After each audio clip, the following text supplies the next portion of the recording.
Welcome back to Talkin' Texas Forever, a Friday Night Lights podcast. I'm Michelle. And I'm Liz. And we're discussing Season 5, Episode 5, Kingdom, written by Roland Jones and directed by Patrick Norris. Original air date, December 1st, 2010.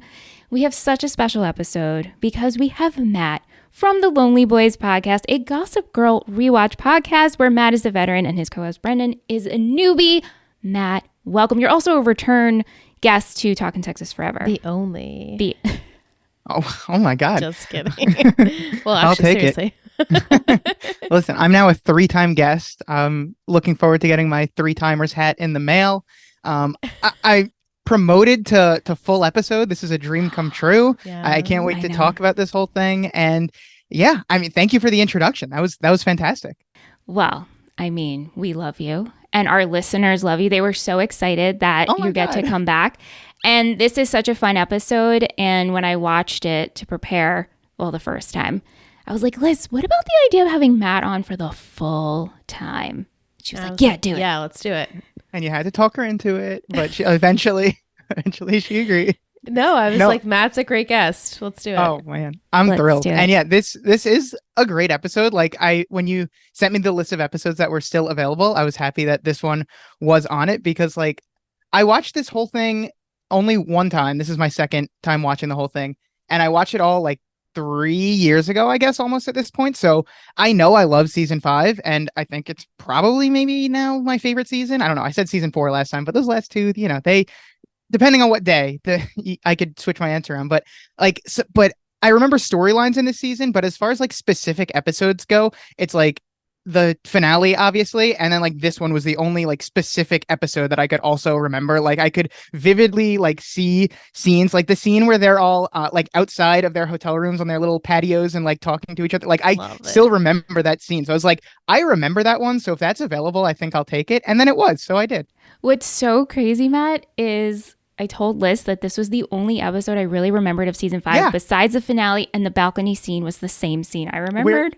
We're on the same page here. I remember the first time watching that, just being like, I feel like this is a moment right now. Like I am watching like a very specific moment of the show. Like this is something that I'm still going to remember almost 3 years later. And here we are. Yeah, it's pretty great. All right, summary for this episode. The East Dillon Lions face the South Kingdom Rangers. Coach tries to steer the team away from the talk of revenge, but when the game gets rough, he reconsiders. Obviously, let's talk about the Lions first. The Lions, coaches, and Jess are all heading to Kingdom, Texas, which is 5 hours away, to face the Rangers, the team that they forfeited at the beginning of last season. Did you catch on to this? That this was the same team that they forfeited against? Yeah, when they said I definitely had no like memory of that without rewatching it, but once they said it, like they were going for revenge and they mentioned that they forfeited, I was like, oh okay, this definitely means something because even though the team is different, like this when they forfeited, as Luke says, he wasn't even on the team yet, but it still definitely means something too, especially Vince. I'm sure Coach is thinking about it, even though he's telling people not to let the revenge get to them. So definitely a big one. Yeah, and in the beginning when we're seeing the boys practice, like Coach is like, it's my way. Like, just trust me, listen to me. And even Vince has like a little talk back. No, it's Coach's way. Mm-hmm. Coach I love that scene. Yeah, I did too. And it ends up like paying dividends for him because I feel like that's the one, like it sticks in Vince's head because at the end of the first half or whenever, when that guy is really like taunting him, I really thought, and I feel like we've probably seen things like this before, he was going to like disobey Coach and try to, score a touchdown on him just to get in the other guy's face. And he does take the knee. So like he is listening to Coach. We see throughout the episode that he has so much respect for Coach. Like they both have respect for each other at this point. And the Vince and Coach relationship in this episode was so good to watch. It was so good. Before they leave, Coach is in his office cooking bacon. Of course, as one does. That was the funniest thing. As one does. So random, but so amazing. As one does. But they have a talk about what happened at TMU. And so Coach tells Vince, trust me, just please don't say anything to Luke yet. That's all I'm asking. Keep it to yourselves. And also we learn that Vince's dad is going to be making the 5-hour drive to the game. He's like the only parent besides Buddy Jr. Yeah, so we see. Pretty much. I mean, besides Buddy. Buddy Senior. Buddy Senior. Yeah. Obviously. He's going to be, courtside or whatever you call everywhere. it in football games. He's going to be right there in the action. Yeah. How did you guys feel about seeing BJ being hazed? I mean, I'm not surprised. This is obvious. Like as Buddy says, he's like, listen, this is something that's gonna happen. You got to be hazed. Like, I think it's stupid. I think he probably shouldn't be hazed, but he seems to expect it. He seems to take it. I don't know why. Like, last episode, we re-meet this guy, and he is like a problem child who isn't taking shit from anyone. Like, he's stealing his dad's car and everything. And I don't know, he joined the football team, and Coach Taylor told him to keep his helmet on, and now he's just a different person. So. I know. I was thinking the same thing. I'm like, weird. He had like a little personality change. Yeah, it's like we skipped a few episodes here. It's like he is a completely new now person. He's just like a very passive, doesn't, want to step on anyone's toes kind of thing. And he said last what? episode he didn't care about football, and now it's like this team is the most important thing in my right life. I mean, hey, I guess to like have a purpose, like he didn't really know what his purpose was, and in my opinion he was forced into this. But he was. He feels like a sense of belonging now with the team, and then the way the team treats him is, I guess, like, well, we have to do that because that's what everyone goes through, like that typical But it's thing. not, as Buddy says, like, oh, we used to have to like shave our he's like hair removal with adhesive tape. I mean, he's passing out the itinerary. He's getting the bags thrown at him. He's getting the ice. Right. And then he wins them over. He wins over our good friend Hastings very quickly. I don't know where this bromance came from. Your thoughts on Hastings first of all? Did you remember him? No, okay. I remembered him in the sense that in season 5, I remember that there's randomly a new main character that is in the theme song, has a starring role, and I'm just like, why? Like, this guy? Like, keep in mind, Buddy Garrity has been on the show for 6 years. He's still recurring. Billy Riggins has been on the show since the beginning. He has been a recurring character. This guy comes out of nowhere and has no personality. And like, I don't know who this guy's agent was, but he somehow got this starring role on the show to do what? To ask Coach, are we there yet? And that's been his biggest moment so far. What a good point. Like, such a good point. Buddy and Brad Leland. Right. Brad and Derek have not been. I don't know, maybe like they're happy with their recurring role, but like they've been such big parts of the show. And like this guy, it seems weird that if you were to like go to Wikipedia and see the list of people who had starring roles on a season of Friday Night Lights, it's like 14 people that make sense, and then this guy where even Michelle is like, I have no recollection of this man on the show. I just feel like it was just really unnecessary. But they don't get, like, I know they introduced like many new characters last season, and immediately we like got them. It was like, okay, Vince, I understand this character. Luke, I understand what's going on here. And then like even Tinker slowly but surely has been making his way into our hearts. This guy it's been 5 episodes now, only 13 episodes in the season, and we got to figure we're going to be getting to some big stuff towards the end of the series, and we still know nothing about this. Like, we tried to get some backstory with him. I still can't even like get his name down. Hastings, I believe, which is an insane Hastings name. Ruckle. Yeah, if they wanted, couldn't even give us a memorable name to go off of. Like, I guess he's like kind of from this area, like where they end up going, but we don't get much of it. We just get like a quick backstory. And it's even weird too to me. Like, bring in Buddy Jr., that makes more sense because now we have another character to add to season 5. But why, like, Hastings, just so we can recruit someone from the basketball team to add someone to the team. Right. Like, Buddy Jr. makes sense. It would have been, understandable and fine if Buddy Jr. was the new character to come in because he's Buddy's son. Right. And, and play football. But Hastings, that whole, I feel like it's just a waste of airtime. And while, he seems like a okay kid, it's really, we're not going to develop him. So really, why did we bring him in? But he's apparently ingratiated himself to the rest of the team because he's part of Luke's posse when they all go to like TMU last week. He's on the balcony with the other teammates, like having this special moment. Like he certainly felt a little out of place, but welcome to the big moment. Congratulations on being allowed here. Like it's just. I don't know why they have like welcomed him in with open arms. We haven't seen any bonding between them, but there he is. I think it would have been funny if Buddy Jr. would have been more sentimental if Buddy Jr. was outside with the boys and kind of like they were talking about like their time and their team, and Buddy's kind of new and they're accepting of him, and he's joking about how like Hastings is farting in the bedroom. Like, why did we need Hastings out there? Yeah. But I digress with the Hastings stuff. I could go on and on. I just think it's random. Well, I love the whole journey to get to Kingdom because it's a 5-hour bus ride and there are amazing things happening on this bus. We have, the rapping going on. And we have the fact that the bus breaks down and Billy is trying to fix it. And then we have the giant, just all of the boys, the pee scene. That was amazing. Which Derek, I listened to Clear Eyes Full Heart, says that was them actually peeing after they had to film like 4 hours on a bus, and the cameraman caught it. I love this so much. Yeah. I would want this picture like hanging in my bedroom. Right? I know. If I was one of them, not as myself. Right. But if I was on the cast, I would have thought that was great. Question for you guys, if you remember, the game that they forfeited, was that home? Because wouldn't we have done this like 5-hour trip?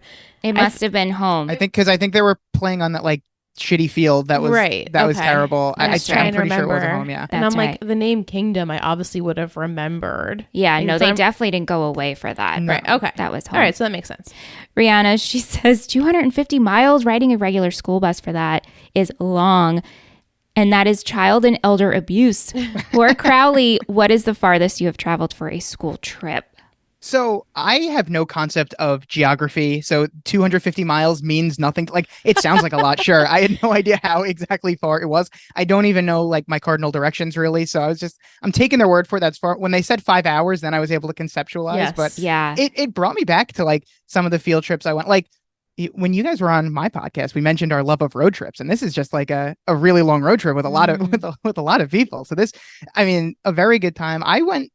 My senior year of high school, I went to Italy with the Italian club. So that was a pretty far field trip. That was a common trip. I mean, not in our high school, but my friends in other high schools, if they were in Italy class, in Italian class, they went to Italy too. And I was like, are you kidding me? I snuck my way on. I was the only person that didn't take Italian. How did you do that? How did you sneak in there? So I joined the Italian club, even though I didn't take Italian. Me and my friend did. We both joined the Italian club. We were like, our friends are going. We'll just go. They won't know that we don't take Italian. And then the guy who like runs it brought us both in. And it was like, so it's been brought to my attention that you guys don't take Italian. You take Spanish. You guys can go on the, Spain trip next year. And I was like, well, I'm graduating this year, so no, I can't. And like, well, we need to give your spots to people that are actually, because only 40 people could go. So they kicked us off, and as a little consolation prize, they gave us a little coupon book that we could use. So that was nice of them, I guess. And then obviously had my mom write an email and call. And then he was like, all right, just to shut my mom up, I guess. He was like, we will put you first on the waiting list. So if someone drops, you could come on. And then luckily one person dropped. Wow. And I got to go on the trip. The chances. And I got the coupon lucky book. dog. So hey, you got that now? coupon book. Are you Italian, Matt? 25% Italian. All right, it's a little bit. Enough. Enough. Nice. I didn't go on our senior trip. Our school, you do like a skiing and in the tubing Poconos. in the Poconos. Yeah, I went, and it was like, what, 3-4 hours away? I don't know. That. I didn't go. So was the bus ride fun? You probably drove yourselves, right? No, well, actually, fun fact, your sister and I took the later bus because we had to take a test that morning that nobody else apparently had to take. I think we had to because we were really bad in math, both of us, and we had to take like a certain makeup test or something like that. And so we got to go later. I remember it being like a nice coach bus, but I think maybe that's because we were later on. I wonder what it would have been like if we went on the original 6 a.m. bus with everyone. I don't know. But for school, that's the furthest I think I went. I did. This is the furthest that we've traveled was our 5th grade trip was to the Liberty Science Center in New Jersey. And that makes me LOL because that was my 5th grade trip. And then by the time you guys got to 5th grade, we went to a Mexican restaurant. To a Mexican restaurant. A Mexican restaurant. All right. But we did go to Old Bethpage in the 4th grade. That's my favorite. The best. Do you ever go there, Matt? I don't think so. It's it's so great. It's like colonial town, and you get old fashioned root beer. Oh, that sounds familiar. Maybe I have. I feel like probably in elementary school you went. Yeah, probably. Yeah, that does sound familiar. I go every year because in December they do candlelight evenings, and so the whole village is just by candlelight, and you walk and you go and tour the houses. It's so fun. Matt, we should do a meetup there this winter. All right. Yeah. Guys, Matt is also from Long Island. Like, what are the chances? Yes. It's just really small. so I'm not world. traveling 250 miles to do this. It's just a That's right. shorter trip. We definitely have to talk about this hotel check-in process. What animals? There's just so much Oh my happening. First goodness. off, the boys are so rowdy and disrespectful, which I was surprised that the coaches allowed this. Yeah, same. Yeah. Right. And then also coach just like can't wrap his head around the fact that there's not actual keys to like get into your Why hotel is he room. so surprised? Like, when's the last time coach went to a hotel? I guess not in a long time. And he's not about macadamia cookies. He's like, wait, you don't have chocolate chip? The guy's like, no, this is what we make. He's having Like, a I was like, moment. sir, they don't make like regular keys for hotel rooms. They haven't in quite some time. That's so funny. And then we have Billy handling special teams on the field, which it was just comical football talk. I mean, he took a long time. It was very funny. It was a went on a little funny too scene. Billy definitely like rehearsed what he was going to say before he went out there. Like he was writing some good stuff that he could yell at these guys. Yeah, absolutely. Oh, for And sure. the coach is like, this was just supposed to be a walkthrough. Billy.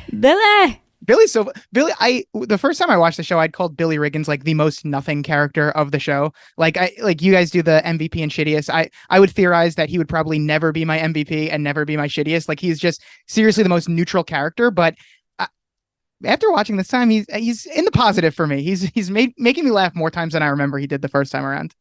I agree. Billy has become one of my favorites along with Mindy, which definitely Vince. I slept on the first They had round. a big episode last week, and I'm very upset no Becky this week because it seems like you guys are getting won back over by Becky. I was very, very upset. First time I came on, it was a good Becky episode. We loved Becky, and then I listened as you slowly got more and more annoyed by her throughout the season. Can you blame us? It was just repetitive, Matt. I Come know, but on.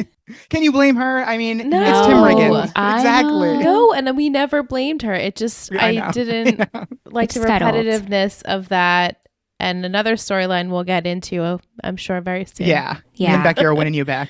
So. Yes, you are. Slowly but Becky surely definitely again. is going up. Yes. Yeah, she's going up. So the night before the game, we mentioned it briefly, but we have to talk about the balcony scene. And I Yes. love this so much because it was just so much friendship and the way it's shot and the fact that they included Coach It's really cool. as well. And so I love that Vince is out there and then Luke comes out and then we have Tinker and Tinker talks about how he's having trouble sleeping, not used to being in hotels. And that's where we learn that Hastings has lived here briefly before his dad worked on oil rigs. I loved it. And Tinker's roommate is having a little porn film festival. Wait, porn's not free? And candy? The candy bar? Free?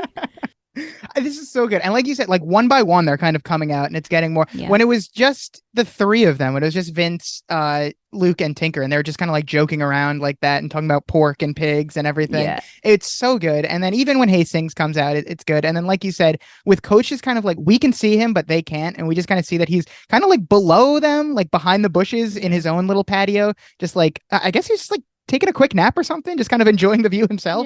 Yeah. And he's just kind of listening to everything, which is great because Vince kind of like defends Coach without knowing that Coach is like right there, which is such a great moment when they're talking about, what was up with the forfeit. And Vince is like, well, listen, Coach, he knows what he's doing. Like he must have had a reason. Like, I don't know what it was, but in not so many words, he's saying like, I trust him and that he knew what he was doing. And it's Yeah. amazing that Coach like gets to hear that from Vince. I know. It's Right? rewarding. Oh, it is so rewarding. So special. And I took it as like Coach also couldn't sleep and he was nervous. Absolutely. You know, and so he's like, I'll just go outside. And then he happens to just embark on this entire delicious conversation of the friendship. And we love friendship. Yeah. Oh, Yeah, it must have been so rewarding for him to just hear like his team. This is his team. This is like we're mentioning how much we love them talking, but this is like he's like, man, he gets to sit back and be like, these are the kids that I'm coaching, and they're having this special moment. And like, I don't think he's taking credit for it, but he's probably like, these are my guys. This is special. And like from scratch, besides Luke, who was the only like true football player on the team. That's true. Everyone else was kind of just like thrown into it. Vince like was physically pushed, and so was Hastings into it. So he really built this team from scratch. So it probably feels even better than working with the Panthers. Right. And And this after is being like all of 2-8, his. Yeah, after being like 2-8 last year, they're like undefeated now. I wonder if they're Right. ranked now because there's still Oh my undefeated gosh, apparently. So- right? But we haven't heard them complaining about the rankings since That's the true. second episode. So we get to the game and it is stressful and these boys are playing dirty. And the first half, they're losing terribly. It's like 7-17. It's really bad. They're talking dirty too. They're Like talking nasty dirty, things. nasty. Racial slurs are being thrown. Yeah, the first half it seemed like that guy was just being like annoying and Right. taunting, and then he comes back out in the second half and he's just being straight up racist. And I was Right. like, wait, this is not fun. Get out of here. Mm-hmm. Yeah. I want Vince to put himself on special teams and lay you out now. Right. Right? I support Yeah. this fully.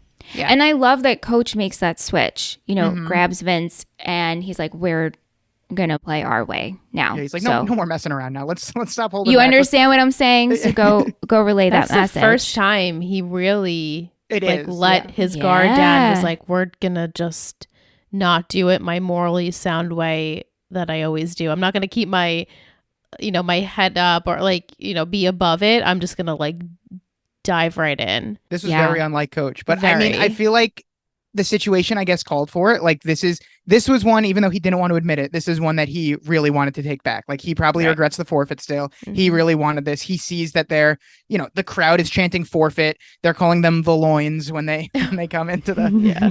when their name is like on the big like billboard or whatever. Like he wants this. He wants to shove it in their faces and then, stay humble about it afterwards. Yes. Yeah. But also in the stands, we have Ornette is watching the game and Carl from TMU approaches him. Now, earlier before the game, we have this conversation between Vince and Ornette and Coach and talking about Vince's possibilities, his opportunities if he could play D1. It's solidified now that Vince is a junior. Mm-hmm. Because Yeah. we were like, how old is he? And it comes to the decision that opportunity will go through Coach first. Yes, that is the deal they make. That is the deal. And Vince is like, that works for me. And Ornette's like, okay, if it works for Vince, it works for me. But then we see that conversation happen in the field, in the stands. We don't hear it, but we you know see, what's happening. Yeah. Yeah, I don't trust Ornette to really let No. let Coach, like if he sees an opportunity here, he's gonna try to take it. But I know we're always trying to figure out how old these students are, and yeah, it has been confirmed that Vince is a junior, and I guess this also means that Luke is a senior because didn't they explain at the beginning that they invited Luke, I guess, as like kind of a backdoor way to get to talk to Vince because they're not able to talk to Vince because he's a junior. So they invited Luke, I guess, because that's allowed because I'm assuming Luke is a senior. Right. And then like while Right. just kind of hoping that we'll give him 6 free passes and hopefully one of them he'll pick as his BFF Vince. right. And so that was the plan. So in my mind, I'm saying that Luke is a senior and Vince is a junior. Right. Makes sense. Yeah. Will, he says, quick note about Vince's dad's concern about his early recruitment. Even back in 2010, top 500 players in the country get upwards of 10 to 20 offers by sophomore year. So they Wow. missed the mark on this one. Wow. Yeah, But Vince also, He played later in life. right. that's true. He Well, wasn't later like in high school. playing later in life. Yeah. I guess his sophomore year was his first year. If last year was his sophomore year, Right. And they didn't Right. do that well. Right. Yeah, they were, Yeah. it was bad. Yeah. Back to the game. The Lions take control. They win. They do play dirty, but I loved every moment of it. It was so good. And so they win 38-17, but with 24 Yeah, not even close. Yeah, but with 24 penalties. Yeah. Yes. So I think the Lots reporter of said flags. 24 penalties, 245 yards. Yeah. I love Coach with the reporters. Like as soon like he knows what he's gonna get. He's like, all right, let's do this. He's like, nice talking to you. Okay. You're just trying to get anything out of him, and he just laughs at them and says, "All right, have a good night." It was so good, handled Yeah. so well. yeah. After the game, the boys go to a party that's outside. Liz said, is this an would you say I an was like, outdoor is this strip an club? Outdoor strip club. I didn't know what was happening. Where these boys are just allowed to walk around town unsupervised? What is going on here? And like, Right? I don't remember who said Molly, I think in the chat was like this guy would ever serve all these underage kids. Yeah, right? Like I don't know. When And I went on my trip to Italy, they put tape on our doors so we couldn't go anywhere. I'm There sure. was no tape on these kids' I hotel know. doors for sure. It's so rowdy in the hallway too, Oh my and the God. coaches are just off drinking and playing games, which I love that they're having friendship Yes. and bonding. But the boys are just they take off and they go to hang out with some guy that Hastings' dad used to know. bizarre. Right, And they're drinking moonshine. Moonshine, like the most potent thing ever, and it can get you severely intoxicated. I just don't understand why Jess couldn't go with them. Like Yeah. Vince leaves Jess and is like, hey, I'll be back in an That's hour or true. two. Leave your door unlocked. Why couldn't she just go? Right. It's Right. like that. I mean, I think it's obvious. I don't know why they even had planned like whatever date night they were having, because presumably they were hoping to win, and then obviously they'd want to celebrate after. But Right. I mean, Jess is, conceivably part of the team, right? Like she's traveling 250 miles with them. So I feel like she should, if she's making the trip, she should be celebrating with them as well. So it is weird that maybe she was just pissed off. She didn't want to go with him. But yeah, it's a little strange that she stays behind here. Especially because I feel like after hours, now she could just be girlfriend. Yeah. She's not, equipment manager. Right. I don't know And why. leave your door unlocked. Hell no, a single girl in a hotel room, you're not going to leave your door unlocked. She locked it real quick. I would be triple bolting and putting whatever else in front of it. Yeah. So at the party, Vince tells Luke about TMU. And which is good. Which is good. And Vince says, Coach told me not to say anything, but I felt bad. And Luke was like, well, this is great. All of us can go. Luke's excited. Yeah. He's so excited. And He's pumped. He's so pumped. And throughout the whole party, right? Because they're sitting around the fire and they're talking about how they're each other's brothers and he would do anything. He'd even walk on fire. And Hastings is like, prove it. And so, of course, Hastings is the one to initiate this.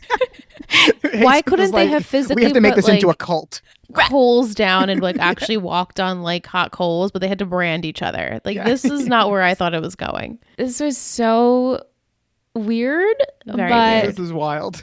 it was wild. They should have just gone Yeah. tried to get illegal tattoos. Yeah, but I think it was an in the moment thing. It was in the moment thing. And then you have Buddy Jr., who has my favorite line of the episode. He sees a woman putting on lipstick, and I like the way you're putting that on. You look like you're in a commercial. Perfect. No notes. No, I saw this and I was like, wow, Buddy Jr. doesn't have game. And then he proved me wrong when That is his game. that's his game. I mean, Liz said she's like really She's old. his mother. Someone's mother. His mother's And age. Hastings, I think, says that. Like, Yeah. he's making out with someone's mother. But hey, Buddy Jr.'s getting some lipstick all over his face. And it was also just an interesting, why did we have to have the conversation of Hastings randomly on the bus just being like, you a virgin? Yeah, you this are. is so Really so weird. strange. What was that? This is he like the like- first is he trying to be a conversation they've ever brother? had. And he just asks him, are you a I was like, what is going on right now? Yeah. Yeah, it was really random. It's so weird because and awkward. it's so awkward. Hastings is the newbie. Now BJ is the newbie. He asks him that really weird thing, but then on the field, he really defends him. Oh my God. Yeah. Like I said, the brotherhood of Hastings. Yeah, because and they're Buddy Jr. roomies and they sat together in the bus. That's Yep. right. He gets tackled and he screams at the other. And he's like, don't touch my boy, Buddy Jr. Yeah, it was Right? very out there, but I like to see obviously the support and the friendship, but Yeah. the whole thing is random. It's so random. And then back to the branding. I don't know if you guys caught it, but BJ's like, I don't know. I just joined the team. Yeah, he's trying to get I just got here. I don't need Yeah, to, even I don't think I'm a Tinker's brother like, yet, I don't think we should all do this. Like that looked like it really hurt. And so the boys, obviously, they do this. They're super hungover. It's 5 a.m. They get back to the hotel and Jess is just, taking care of them Yeah. and, cleaning their branded. They're branding wounds. She's pissed. She's Of like, course. y'all are so stupid.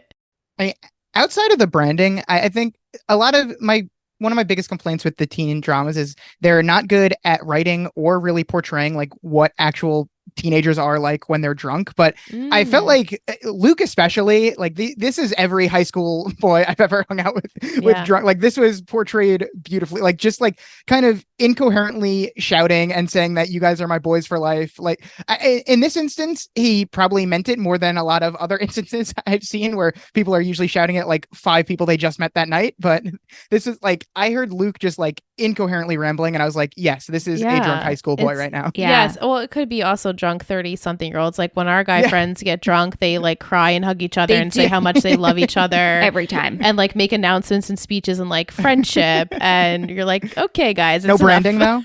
though. No branding. No, right. No, but burning cell phones and things. I don't know what they do. Yeah. It's so true that we have one friend that he doesn't drink often, but when he does, he gets so lovey and he goes around the room and makes a speech about each Everyone. person. Oh, that's and he's great. crying. And Crying, hugging, then- kissing, smushing, you know. Goodness. Yeah. What a delightful drunk. Yes, He's delightful. and he's also delightful and Yes. not drunk. so. Yes, he's delightful. Love the coaches.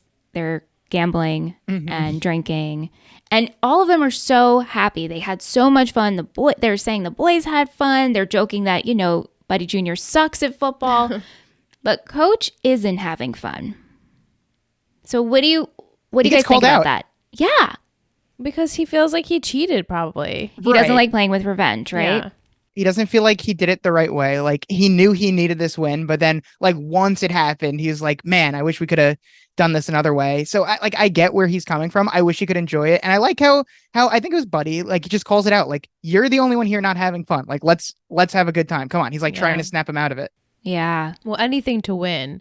Buddy's like, we got to win. sure. And the other coaches feel that way too. Yeah, But Coach, especially, has always played with how Coach plays. yeah.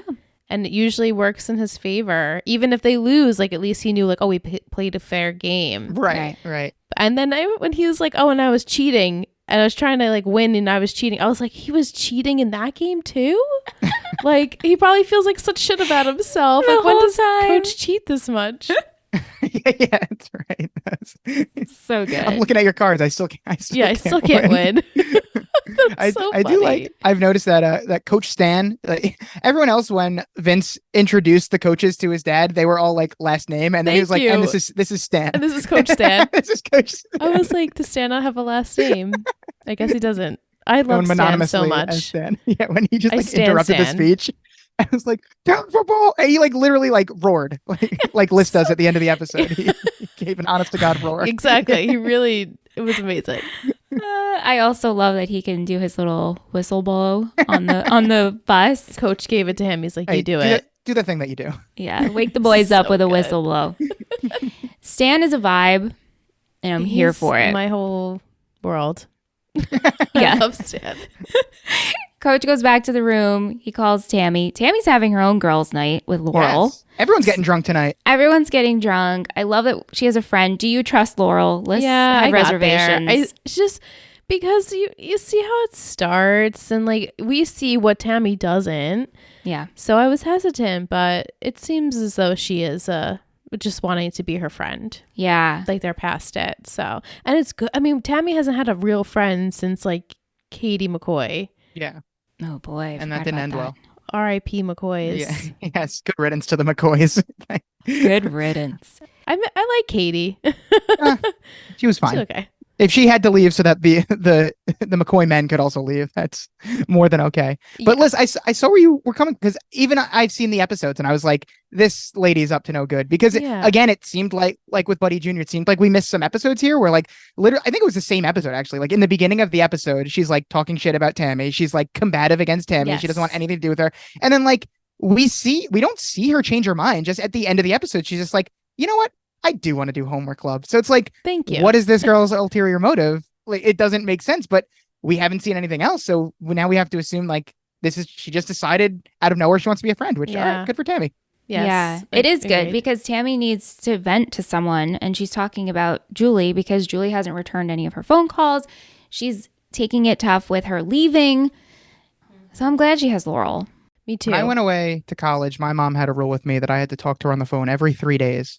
So that was, That's a good rule. yeah, it wasn't too bad. Every 3 days, that's it. That's enough time. Just a quick, 10-minute phone call. I think that was good. Yeah. I think Julie and Tammy should have a similar deal worked out.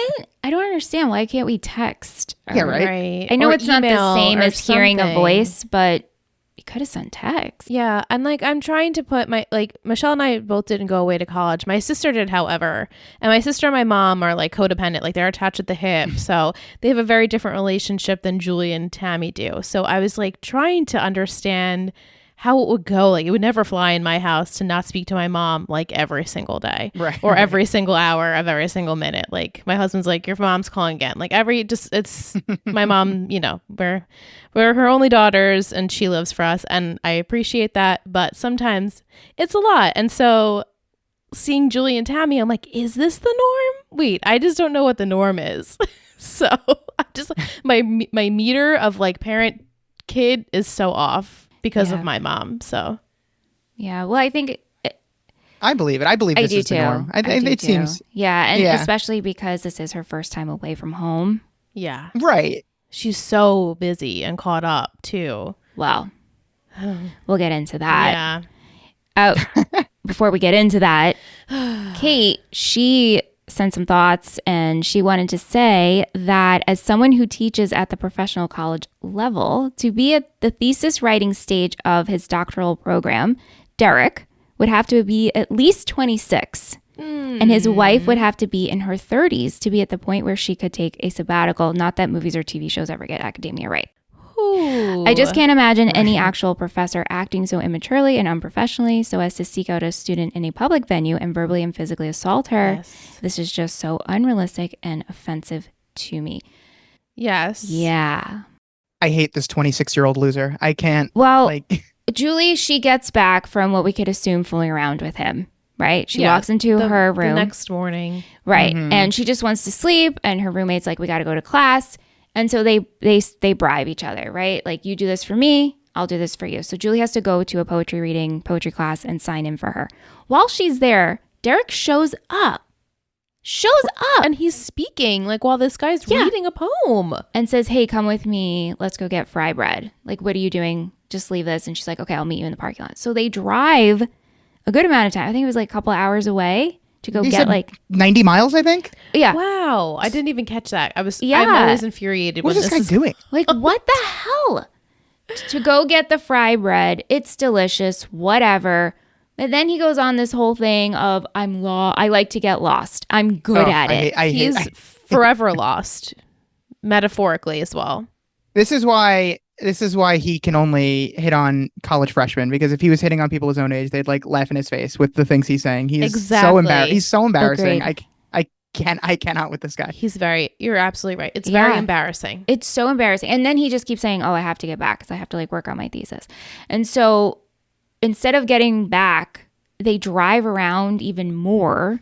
And he's like, I'm teaching you how to get lost. She's already lost as well. She's very lost. But it's okay. To me, it's okay. It's okay to be 18 and lost. I mean, you could be 36 and lost, right? Sure, for sure. But it's just the way we're going about this. And so then they both decide we're going to say it at the same time of what we're doing at Burleson. Also, why? Why did they think that was a good idea? How does either of them hear what the other person was saying? And it's like, let's just get it out. Just to get it out. And so we learn that his wife, her name is Allison, she's really smart, blah, blah, blah. And then Julie says that Matt is just some guy from Chicago. I don't blame her for this. How did you guys take this when she said it like that? I think she's just trying to put the past in the past. You know, she's on to new things. And they had a very distinct, like, I'm not coming with you to Chicago. I need to find my own Chicago. So this is her way of doing that. I don't blame her for being like, she couldn't, did she have to say he's some guy in Chicago? She could have said like, he's my ex. Mm-hmm. But she didn't choose to say that because she wanted to make it even more diminished, because maybe to her, she wants it to feel even more diminished because she needs to get over it. Yeah. And the only way to get over something is to get under someone else, right? Anyone else, even though please. It's been a while since she's been with Matt. Yeah. But sort of, because they were fresh again for like a hot minute when she saw him. But yeah, for all the Matt Julie shippers, I'm sure it hurts to hear him being referred to as just some guy from Chicago, but I'm sure she didn't want to get into it at that moment. She just wanted to, hang out with her cool TA some more, who pulled her out of a class to go get fry bread for some reason. This guy's nothing better to do. Like, he has a thesis to write. I don't know why he's doing procrastinating. He needs the distraction. And then when he says, like, back when they're eating, and he says, oh, because she's like, how'd you find this place? It's like, oh, sometimes I just it's like I get drawn to places just like I kind of like got drawn to you. And I'm like, you suck so much. Yeah.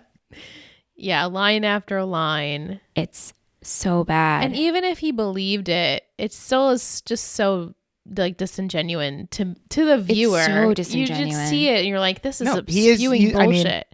I believe his wife when she says that he has done this same thing to many girls, probably. Thank you. These are lines that he has prepared, that he is I'm like preying on these freshman girls and taking them to this fry bread place and using these stupid lines that are working on freshman girls. And like this is what he does. I'm positive of it. Yeah. And I had that feeling when we first met him. I'm like, this is definitely not the first one that he's had the situation with.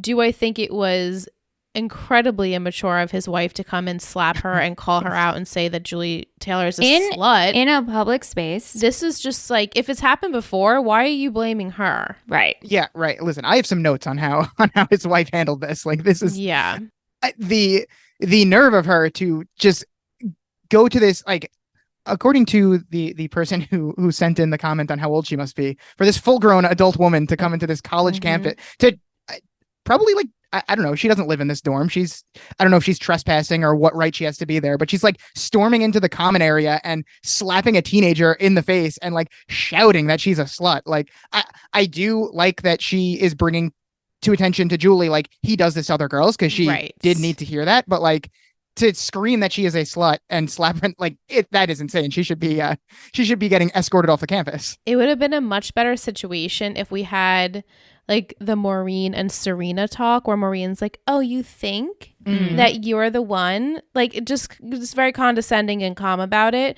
where this is like, this was way out of hand and so uncalled for. And just honestly, if I was Julie, I'd press charges. I'd be like, this bitch came and slapped me. Her friend had to pry her off. Yeah, it's just, she assaulted her. She assaulted her. And like, obviously, I do not to like, Julie is the victim here who's getting preyed on by this creepy man, but I am a known Julie Taylor defender as well. But this season have to question a lot of her decisions. Right. What did she think was going to happen when she started getting involved with her TA, when and then even like, she makes the initial mistake as soon as he says he's married, like, cut and run. Like, what are you doing here? I don't know how she thought this was going to end, but like, then obviously she doesn't deserve to have this happen to her. And I just felt so bad. Like, how do you even go to school? Like, this is her first, month in school, and already she is going to be the girl that got slapped in front of everyone and is branded as the slut. Like, that's terrible. I feel so bad for her, even though she is making these terrible decisions all season. She is making terrible decisions, but does Allison get repercussions? Like, how do you do that? I hope so. I mean, and I feel your rage, but also, like, if your husband did this multiple times, why are you still with him? What is she doing? Right. What are you doing? She's on sabbatical. And I'm not blaming her, but no, of course. Is she slapping every girl? Like, is this like a once a month thing that happens? Right. Also, how did she find out? Right. Like, he gave her the full information. Oh, Julie Taylor in this dorm at this time. Right. Like, or she just like, I mean, do we find out next week how she knows? Not next week. Okay. No. So I keep worrying about Julie, and like, is her grade suffering because she's getting so involved with someone who's distracting and taking so much of her time? Yeah. And it, like you said, like, it's her first semester of her freshman year of college. Like, while yes, you could like patch up things and recover, it's still really bad to do really poorly in your first semester at college. Yeah. So I'm worried about that. It's a mess. It's a whole mess. Stupid TA. So sloppy. Coming home from the fry bread place, probably with like crumbs still on his face, with the receipt hanging out of his mouth. I hate him. Gross. So cocky. Vic wants to know, what's the most embarrassing thing that happened to you at college? Hopefully no one was slapped. No, that's a good question. I have a story. Oh, please tell your story. You can think about yours. Oh, yeah, I'll think while you tell yours. So it was a creative writing class, and I think it was my sophomore year at college, or was my freshman? No, I think it was my second semester freshman year. And coffee addict, always had to have coffee in the morning, and I brought my coffee in a travel mug, but a disposable travel mug. And within, I don't know, 5 minutes of us starting the class, I don't know how, my book or something like knocked over my entire cup. And when I tell you, like, coffee went from like here all the way to like the other side of the classroom, like just went down. And the professor is like trying to do his lesson. And I'm like, oh my God. And like, I'm trying to go get paper towel. We happen to have some in the room, but I don't think it was enough. So I think I don't remember if I like ran to the bathroom really quick and got more paper towel. And then the next class, I don't remember if this was like every other day or something, I had brought like an actual, like, not a Yeti, but a hard cup. And the girl next to me is like, oh, you brought like a real cup today. And I'm like, oh my God. Because I mean, I was cleaning up this coffee probably for like a good, what felt like 15 hours. It was probably like 3 minutes, but I was thinking everyone was probably staring at me. So that was really embarrassing. Wow. Mm-hmm. I wish I had a story to compete with that. I don't, not Same. to say that I never did anything embarrassing in my time. I'm sure I did, and I am blocking it out, but I can't think of anything. Yeah, I really don't have a story like that. It might come to me like 2 a.m. when I'm sleeping and be like, yeah. And then I'll just like group chat you guys my embarrassing story. Wait, I told you guys about this story. I told this before. When the professor asked me what justice meant. No. Oh wait, I've never told this story. I must have told. I told someone like recently. So I had this professor, and it was I think it was a child psychology class, and he was like that real stickler, and he'd just be like you, and like point on you, and point, call you out, and just whatever his question was, you had to like answer immediately. And I'm just not good at that. I need a little bit of time to kind of marinate. And so he's like, and what does justice mean? And he points to me. And like at the moment, I'm just like, justice means justice. That's a really good answer. And while I'm sure not one person in the class remembered I said this, I will never forget that I said that. And like someone else, he's like, what about you? And like they answer like, oh, it's like for the good. Like even to this day, I'm like, what does justice mean? Did he respond to that? He's just like, no. He's like, no. Okay, next. My first 2 years, I was in the honors college, and I would drop out of the honors college because it was too much work. But so these classes were like difficult, and I'd sit in, and even like my style of learning is I really just don't pay attention in class at all. I make sure I take notes and everything, but I just cram like the week before the exam and just like read through the notes, read through the textbook and everything. So like in class, I'm never going to have any idea what's going on. And these honors teachers, these professors, they don't like you said, they're just going to call on you. They're going to do whatever. So for a couple of my classes, I'd have I wouldn't even know how to even begin to answer the questions. Like, I don't know anything about anthropology, so I'm not going to be able to help you, professor. I'm sorry. But they would call on me, and I would just be like, oh, I have no idea. I don't even know where to start. And then she would look at me and just be like, well, just try, like, just give an answer. And I just blankly stare back, and we would stare at each other for what felt like, minutes. And eventually she would just give up and go to someone else. Yeah. And she tried this to me like 2 or 3 times and then never called on me again, because I just without fail just refused to talk. I should have done that. Yeah, that's a great tip. That's a great tip. Eventually she just didn't know what to do. She'd be like, okay. Yeah. Got an A- in that class. There you go. Hey. Nice. You showed her. Exactly. Oh, God, I feel anxiety now. I know, right? Okay, so after this whole debacle, Julie ends up going home, which made me tear up because seeing Tammy react to that, because Tammy misses her so much, and we know that. And it's a safe place for Julie. What'd you guys think of this? This was amazing because like you were saying, like they're both reacting so strongly, but in like different ways. Like Tammy is like crying because she's so happy to see her daughter that she hasn't even like talked to in some time because she's been so busy. Julie is like crying or about to cry because like she's like from the complete opposite way. She's so sad. She just had like a traumatic experience in school to the point where like she felt like she had to go home. And they're both like reacting and are so happy to see each other and are hugging that like obviously tears were coming to my eyes as well just watching this. Like this was like one of the most powerful moments in the episode, even though like we hadn't seen much Tammy. We have like a couple of scenes of Tammy and then this, and she makes it count because this moment is extremely emotional. Yeah, agreed. It was really sweet. Rihanna wants to know how long until the Taylors find out what Julie has been up to at school. So obviously we know. And Matt, do you remember? Have you watched ahead? I have a rough idea of what's going to happen, so I won't spoil Okay. Liz? I don't think right away. She's not very good at opening up when it comes to these kind of pickle situations she gets herself in. And I also think, like I said, like their relationship is different than like me and my mom. So I'm like trying to put myself in Julie's shoes and like how long would I go without telling my mom? Also, like it's embarrassing and you're doing something wrong. Would you tell your mom about this in Julie's situation, like right away? No, I Or think would I'd you take this to the grave? I would probably take it to the grave unless it like went deeper where maybe Allison and like something comes out and the school has to do something about it, which could happen, you know.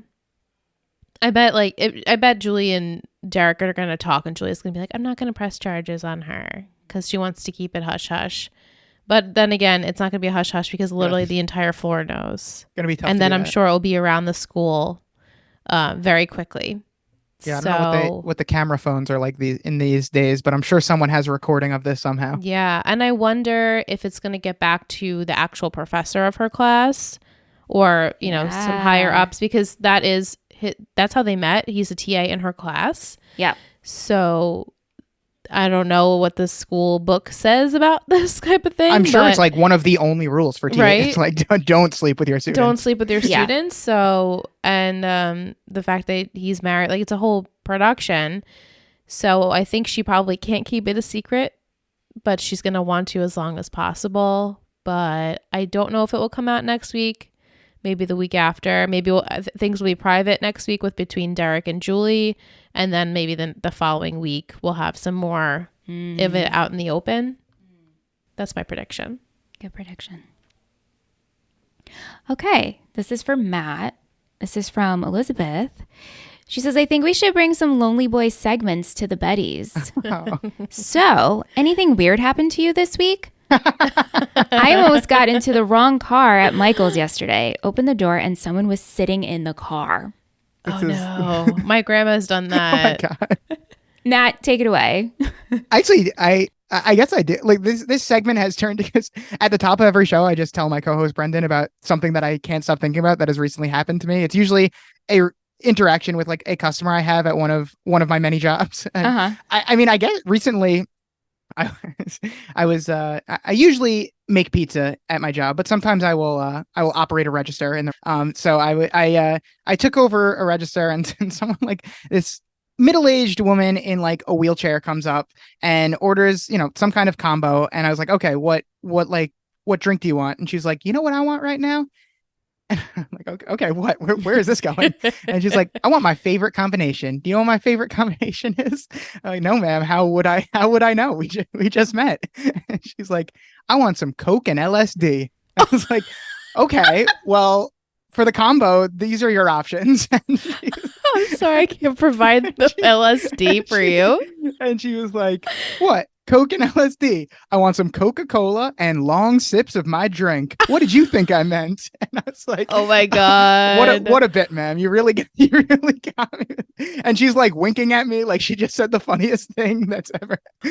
Oh my gosh. I think I have to use this now. And then I started laughing just at the confidence in which she delivered it and then winked at me like it was the best thing that's ever happened. That is the best thing. That's amazing.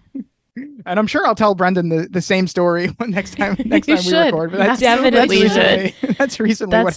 That's an amazing story. I feel like I can't even top that. It's been a pretty quiet week. I definitely have had no interactions like that. No, we'll see. Tomorrow's a brand new cat. day. Well, Michelle has an outdoor cat that killed a bird and brought the bird. Well, she's been leaving birds and bird heads and all the things. But that's not really weird. I was just like solidified that she's a badass. Yeah, she's a badass cat.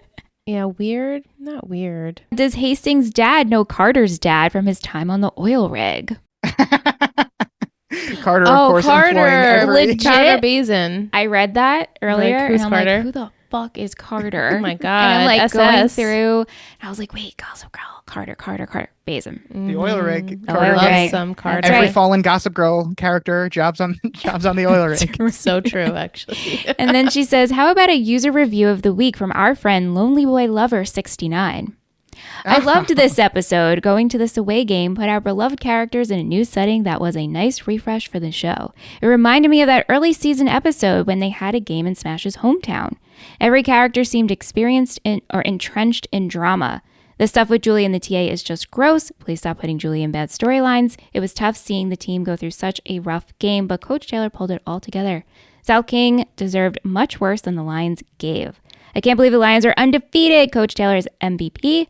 I love seeing the boys bonding at the end. Overall, a very strong episode. Wow. A great user review of the week. I love that we now have a shared super fan of our podcast in Elizabeth. A loyal Lonely Boys listener from the beginning. Very glad that she has made the jump over here as well.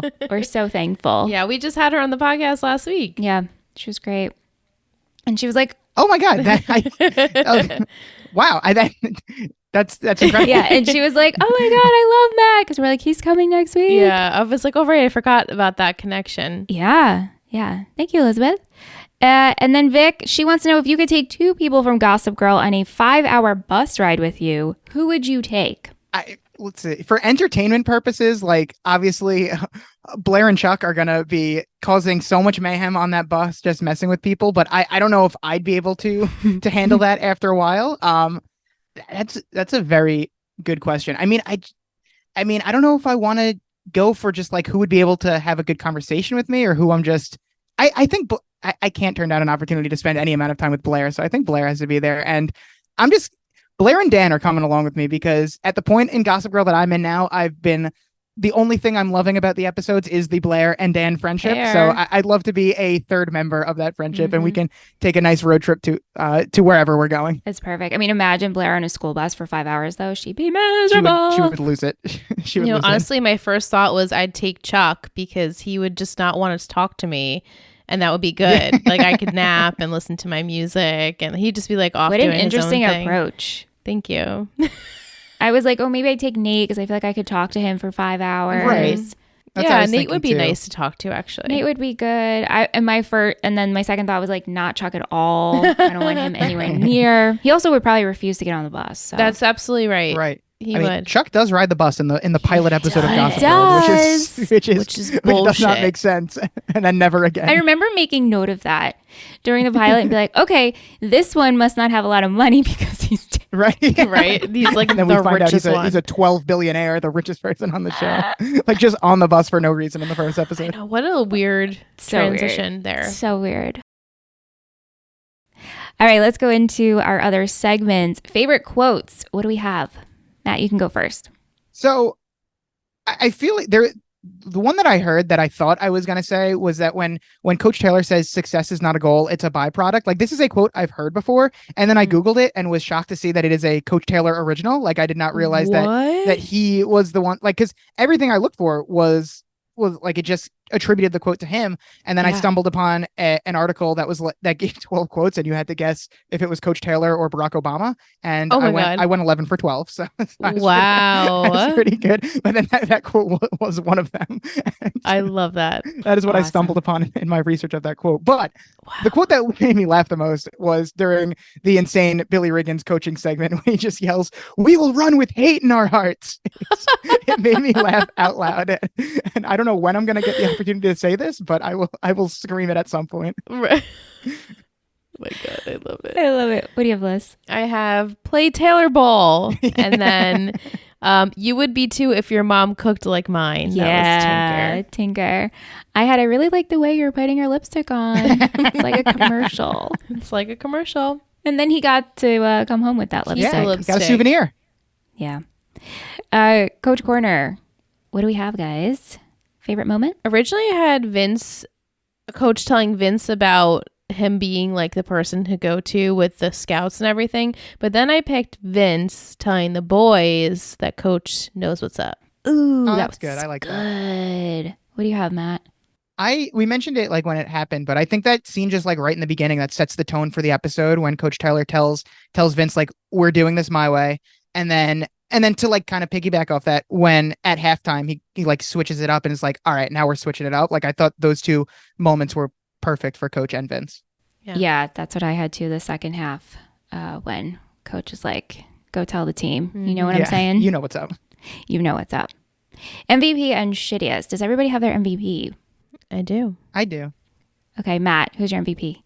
I went with Coach. I think I have to go Coach for this one. Like, he does what he needs to do. He has a great team, and that has everything to do with him. Like you guys said, this team started from scratch, and he has turned them now into his second year coaching them, an undefeated team, and they got a huge win today. And again, it has everything to do with him. Like, he just handled everything like pretty perfectly in the episode. He deals with the reporters. He handles the weird Vince getting recruited thing well. He understands at the end, we didn't mention, but like, he understands Vince may want to ride home with his dad, and he gives Vince that opportunity. And when Vince says, like, I ride with the team, that was amazing as well. But he gives him the opportunity to go with his dad. Like, he's able to read his players and see like what they might need in the moment. He, even in the moment when he's drunk, he's calling home to Tammy to tell Gracie to give her a hug and a kiss. I just think Coach was in rare form today. Like, he wasn't able to have fun at the poker game, but besides that, everyone has a great episode. But like, Coach is their leader. He led them to victory. So Coach is my MVP. I love that. That's who I chose. I almost chose him, but I ended up choosing Vince. Great choice. Yeah, just the way he led the team, and the way at the end when you just said, I'm gonna ride with my team. Just the development that we've seen throughout season 4 and 5 now is really great, and him choosing like the right path. Like, okay, Coach has my best interest. Just like making his adult decision. Obviously, we know that maybe the dad's gonna jeopardize that. Yeah, but I just really liked Vince. Yeah. We had votes for Coach and BJ. Will chose Tinker for his love of the erotica cinema. Oh my God. He even hosted a film festival. That's dedication. He also figured out his relationship with pigs. Yeah. The difference between pork and pigs. There is a difference. So funny. Shittiest. I think it's probably across the board, but what do you have, Matt? Yeah, that loser, Derek Bishop, which I did have to just refresh myself on his name because I do just call him like that loser TA most of the time. But it is Derek, and he is a loser. Like, come on. We don't even need to explain why. We did enough ranting during the episode. Absolutely. Yep, that's who I chose. And we also had a vote for Allison. Yeah, I figured that as much, but we also had votes for the other team and saying the racist remarks. Yeah, that racist can get he wasn't in it enough, I guess, to warrant the full shittiest. Correct. But definitely can get an honorable mention there. Yeah. Mm-hmm. Yeah. Who's our Lion Booster this week, Liz?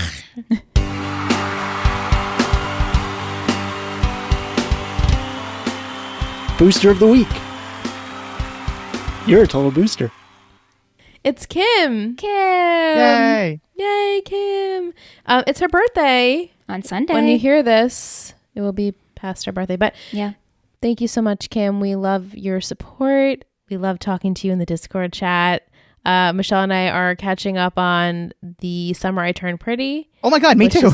Isn't it good? I've watched the first 4 episodes. Like, okay, that's like my friends have been raving about it, and I knew that season 2 was coming out. It's come out now, but I'm still behind. So I started watching it to try to catch up, and I think I'm gonna finish season 1 this weekend.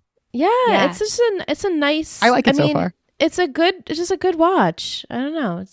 So we're enjoying it, and Kim and I were talking about it in the Discord. So just wanted to shout her out this week. Yeah, Kim. Hope you enjoy your birthday, and thank you for inspiring me along with Liz to watch Summer I Turned Pretty. Great and soundtrack on that show. Great. Yes. So good. Taylor Swift, Olivia Rodrigo. You can Rodrigo. download it on Spotify. Oh my God, really? I have to do that. Every song that comes on, I'm like bopping along to it. It's so good. Jenny Han said she wrote, when she was on Podcast, she said she wrote a handwritten letter to Taylor. And was God. Can I please use, like, I envisioned like all these songs. Can I please use them? And thank God she did, because there's a lot of Taylor in the soundtrack. I mean, a shit ton of Taylor songs in there. Oh, I love that. Yeah, I know. I loved it too. That's great.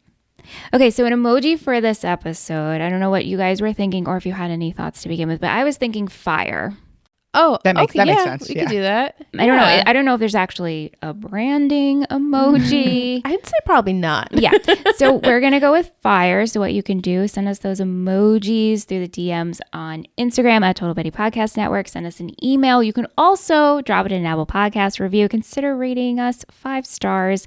Just do fire, fire, fire. This podcast is fire. Exactly. Easy. Friday It Night writes Lights is itself. fire. This podcast is fire. It does. We haven't had a review, a line of the week in so long. It feels like forever. So come on, guys. Forever. Is that a bad cat joke? Pause I for loved laughs. it. Forever. Forever. So change that. And it's our last season, guys. So please consider leaving us a rating and review. Yeah. Wow. Thank you so much. We are closing on. We sure Crazy. are. 8 more episodes. That's I it. know. And then we're going to do the movie. Have you seen the movie? I've seen the movie a lot. I have a good lot. friend who has, I don't think he's seen the show actually, but the movie's one of his favorites. And we would hang out at his house a lot in high school. And whenever he drinks, he puts on Friday Night Lights, the movie, but like plays the same 4 scenes over and over again. So I like know 4 scenes by heart and the rest of the movie not as well, but That's really those random. those 4 scenes. I don't know what his thinking is. Maybe he thinks we're not going to have enough time to watch all of it. So he just wants to make sure everyone sees his 4 favorite scenes. But That's The like something highlight your reel. brother-in-law would do. Like, I need you to watch just these 4 scenes. Yeah. That's really funny. yeah, I've seen it. I've seen a lot. And the show is definitely better, but the movie is one of my favorites as well. Yeah. Okay, cool. I'm And excited. some familiar faces in there. Yes. Yeah, well, I know Connie that. Britton is the same, And right? Bradley Lynn. And Bradley. Leland. Okay. And Coach Crowley. Oh, Okay. all right. I didn't know that. Yeah. I'm excited. Cool. I'm excited too. All right, Les, I'm going to give you next week's title. Okay. This is season 5, episode 6, Swerve. Swerve. You got 2 days to come up with my money, Kennard. Yeah, okay. I knew this was coming back. Damn it. It had to come back, It right? had to come back around. Vince was on a high, so we had to bring him down. Mm-hmm. Yeah, okay. Is he going to talk to his dad about this? What can you do, Dad? Help me out in this situation. I got myself in a dill pickle and I need to get out. Mm-hmm. Mm-hmm. Maybe he'll talk to Coach. Yeah, so like Vince, risky. like who's he going to go to? Right. Yeah. Because, I think he ultimately will go to his dad because his dad will understand the situation way better Right. than Coach would. Right. So maybe they'll bond a little bit and like they'll bond over that. And then he'll find out that his dad actually took the spot at TMU or like signed him up, I guess, to have that spot, right? Like a guarantee. Mm-hmm. And then they'll fight again. Do you think Luke will find out the truth next week about TMU? I mean, that wasn't what he was saying wasn't a lie, right? No, but do you think Coach will have a conversation with him about it? Well, I mean, I guess so now. Well, I'm saying, like, do you think this is going to come to fruition next week? We know it's We know it's going to happen. Is it going to happen next week? Yeah, sure. Let's say it happens next week, and I hope that that's going to put a strain on Coach's and Luke's relationship. I don't think it will put a strain on Vince and Luke because they kind of had to talk about it, and Luke was like, "Yeah, it's cool. I'm going to go there too." Right. And then they said something about Vince kind of made it. I don't remember if it was Methodist and Baptist. Well, I think he was like testing the waters. Right. Like, what are you see, gonna do you actually want to go there? Right. So, he was probably feeling a little guilty in the moment. And so Yeah. that's why he said that. Yeah. But, it could very well end poorly for Luke where they're not going to accept him at TMU. But I still have hope that he'll go somewhere. Great. Okay. Sounds good. Do you remember it all, Matt? I'm having trouble remembering this storyline, so Yeah. I don't think I remember exactly how this plays out. Yeah. I mean, I didn't until I watched, and I was like, oh, yeah, okay. Slowly coming back. All right, last but not least, we do have Will's Football Poetry Corner. Special teams. Special teams are a third of the game, along with the offense and the defense. They're responsible for kickoffs, punts, field goals, and extra points. Our team took a road trip this week to South King High School, which included a long-ass bus ride, a pool party. We forgot to talk about the pool party, but they were just rowdy. Yeah. Oh my God. It was just just rowdiness so and rowdy. splashing other patrons there. I know the mom and the kids were like, we gotta get out. A heart-to-heart conversation that strengthened the bonds between our East Dillon Lions. Billy is tasked with making the special teams unit prepared for the game, and Coach works with Vince and his father as a team to help Vince's future recruitment. Meanwhile, Tinker orders some special movies. Very Wonderful. good. Very Good job, good. Will. So good. Thank I say you, this every Will. time I'm on, but I can't believe that Will is still doing this every episode. It's incredible. I It's know. amazing. I would love to have Will on again. He joined us, right? Yeah. He's been on Talking Texas forever. I feel like I can picture I think he did his like face when I made a reel. That's how I like remember who comes on, because I can Same. picture the graphic layout. Yeah. But yeah, well, thank you so much, Matt. This was a joy. No, thank Such a you pleasure. again for having me on for another time. Like this is always so much fun, and I love talking teen dramas with you guys. Yeah. Same. Check out the Lonely Boys. Yeah, please. What are Oh my you? God. Plug Yes. your socials, plug your Yes. podcast, plug You your can- Twitter. You can follow Your me Patreon. on the dying social media site that is Twitter at MaddieFresh24. And more importantly, you can subscribe, download my podcast, The Lonely Boys, me and my great co-host and wonderful friend, Brendan Ruppel. Like they said at the top of the show, we are breaking down every Gossip Girl episode. I've seen them all. He has seen most of them at this point. We are almost done with season 4 at this point, so making our way towards the bitter end. We're having a lot of fun. And then you could also subscribe to our Patreon, where we are breaking down the OC episodes on the Sandy Boys, and that is just as fun, if not more so, because we, behind the paywall, we can really let loose, and we can really talk tea there. So subscribe. Give us your Patreon dollars if you wish. No pressure there. Follow me on Twitter, and that's all I've got to plug. Awesome. We'll have all Matt's links in the show notes. So be sure to go over. If you love Gossip Girl, go say hi, go download, go listen. Be sure to come back next week for episode 6. It will be a patron episode, so one of our Total Betty patrons will be joining us. Can't wait for that. We'll see you then. Bye. Bye. Our unison bye. Bye. Oh, so much fun. Thank you so much for listening to Talking Texas Forever, a Friday Night Lights podcast. You can email us at talkingtexasforever@gmail.com. If you're interested in seeing what we do with this show and all of our others, head over to Instagram at Total Betty Podcast Network. This has been a Total Betty podcast, produced and edited by Michelle Rubenstein and Alyssa Tenio, music by Anthony Vocora.